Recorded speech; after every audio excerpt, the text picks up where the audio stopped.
और सर मेरा दूसरा सवाल ये है कि हदीस शरीफ में आया है कि नबी सल्लल्लाहु अलैहि वसल्लम की एक सुन्नत पे अमल करना 100 शहीदों के बराबर सवाब है। क्या ये सही हदीस साबित है या नहीं? सही हदीस से साबित है या नहीं? मन तमस्सक बिसुन्नति अंद फसाद उम्मती फलहु मियत अजर शहीद। इस तरह के अल्फाज आपने भी सुने होंगे। दोस्तों, भाई और बहनों, आप देख रहे हैं नू टीवी जद्दा और मैं हूं आपका दोस्त, आपका होस्ट मोहम्मद आकिल, जद्दा से, ममलकत सऊदी अरब। इसमें तो कोई दो राय नहीं है कि नबी करीम सल्लल्लाहु अलैहि वसल्लम की जो अहादीस मुबारका हैं, ये वो सफ़ीना है जिस सफ़ीने की वजह से आप साहिल पर या मंजिल मकसूद पर या जन्नत में इस के ज़रिए आसानी से पहुंच सकते हैं। शेख इब्न जिब्रील रहमतुल्लाह अलैह फरमाते हैं, सुन्नत नबवी हमारे पास मुदव्वन शक्ल में मौजूद है और आसानी से हम तलाश करने पर हमें मिल भी जाती है। अब हमें इस बात की ज़रूरत है कि हम सुन्नत को तलाश करें और मिलने पर अमल भी करें, यहाँ तक कि हम पर ये कौल सादिक आ जाए कि फ़ला बंदा मुल्तज़िम है और किसी का मजाक उड़ाने वाले, हकारत आमेज़ लहजे अपनाने वाले की परवाह हमें बिल्कुल नहीं करनी चाहिए। जिससे हमें ये पता चलता है कि शेख सालेह अल फौज़ान ने भी यही फरमाया, रसूल अकरम सल्लल्लाहु अलैहि वसल्लम की सुन्नत पर कारबंद रहना मुसलमान के लिए ये वाजिब है। मुफ्ती ममलकत सऊदी अरब ये फरमा रहे हैं, उस अमल पर आपको अगर कोई ताने भी दे और आपको बुरा भला भी कहे तो इसकी परवाह ना करें, और रसूल अकरम सल्लल्लाहु अलैहि वसल्लम की सुन्नत का ताल्लुक़ वाजिबात से हो तो फिर उनकी पाबंदी भी वाजिब है, जबकि मुस्तहब्बात की पाबंदी मुस्तहिब ही रहेगी। और अगर मामला तशद्दुद तक पहुंच जाए तो आप तशद्दुद से गुरेज करें, लड़ाई झगड़ा ना करें। इसलिए आप मयाना रवी और अतदाल पसंदी को ही इख्तियार करते हुए गुलू और तशद्दुद के बगैर सुन्नतों पर अमल करें। बहरहाल इंशाअल्लाह ताला आपको अगर अल्लाह के रसूल सल्लल्लाहु अलैहि वसल्लम की सुन्नत पर अमल करेंगे तो अजर तो आपको मिलेगा। लेकिन ये जो हदीस है जो आपने पूछी है, जिसमें ये कहा गया है कि जिस शख्स ने मेरी सुन्नत, मेरी उम्मत में फसाद बपा होने के वक्त भी मेरी सुन्नत को थाम कर रखा, उसके लिए 100 शहीदों का सवाब है।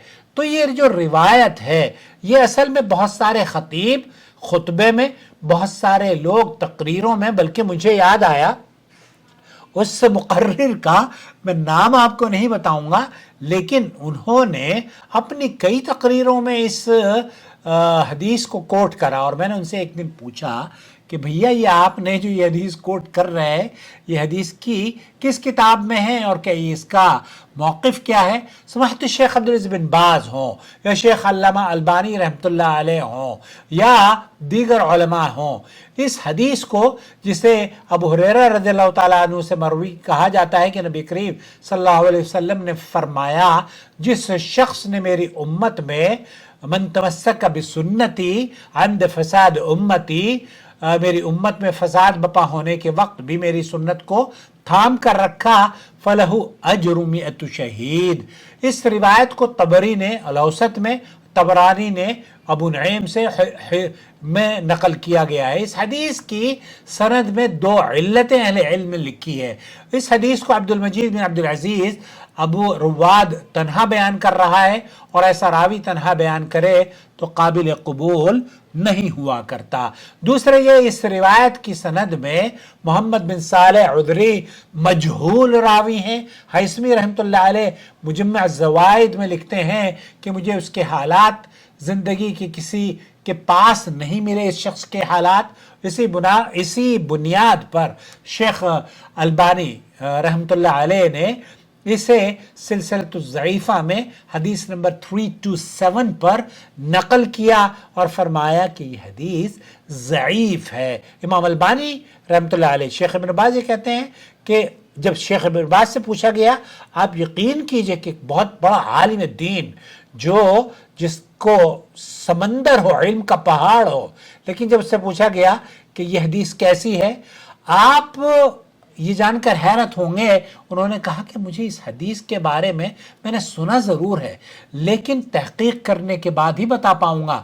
میں تحقیق کروں گا. آج اگر کسی عالم سے آپ پوچھ لیں تو بغیر تحقیق کے وہ جواب دے دیتے ہیں. شیخ ابن باز رحمۃ اللہ علیہ، اللہ ان کی قبر کو جنت کا باغ بنائے، وہ کہتے ہیں کہ میں تحقیق کرنے کے بعد پتہ چلوں گا.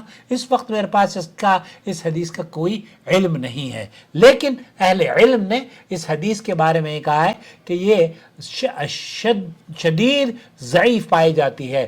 ایک اور روایت میں ابن عباس سے مروی ہے، نبی کریم صلی اللہ علیہ وسلم نے فرمایا جس شخص نے میری امت میں فساد بپا ہونے کے وقت بھی میری سنت کو تھام کر رکھا اس کے لیے 100 شہیدوں کا ثواب. اس روایت کو ابن عدی نے الکامل میں بیان کیا ہے. اس کی سند سخت ضعیف ہے. اس میں حسن بن قطیبہ متروک الحدیث ہیں. اس کے حالات زندگی لسان المیزان میں دیکھیں. علامہ البانی نے بھی اسے سلسلۃ الاحادیث الضعیفہ والموضوعہ میں نقل کیا ہے.